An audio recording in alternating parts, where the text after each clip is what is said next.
बिस्मिल्लाहिर्रहमानिर्रहीम। अस्सलामुअलैकुम व्यूवर्स, आज मैं आपके साथ ग्रेवी वाले बटेरों की रेसिपी शेयर करूंगी। इसके लिए मैंने 3/4 कप ऑयल में 1 टेबलस्पून लहसुन ऐड कर दिया और अब हम इसे इतना कुक करेंगे कि लहसुन का कलर गोल्डन ब्राउन हो जाए। फिर इसमें मैं थोड़ा सा पानी शामिल करूँगी ताकि लहसुन जले नहीं। और अब साथ ही इसमें मैं 1 कप ब्राउन प्याज और दही का मिक्सचर ऐड कर दूँगी। अब हम ड्राई मसाले ऐड करेंगे। इन तमाम मसालों को शामिल कर दिया। इसके बाद 1 टीस्पून भर के मैंने कोरमा मसाला ऐड कर दिया है और अब इन मसालों को मैं 1 से 2 मिनट के लिए अच्छी तरह से भून लूँगी।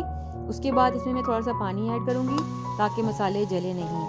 साथ ही मैं इसमें बटेरे ऐड कर रही हूँ। इनका कलर चेंज होने तक हम इन्हें कुक करेंगे। अब इसमें 1 कप पानी ऐड करके मैं इसे उबलने दूंगी। काजू और बादाम का पाउडर ऐड करने के बाद 1 कप मजीद इसमें पानी का ऐड किया और उसके बाद 30 मिनट के लिए हल्की आंच पर इसको कवर करके कुक कर लिया। आखिर में ½ टीस्पून गरम मसाला ऐड करके छिले हुए बादाम से गार्निश करके इसको सर्व करेंगे।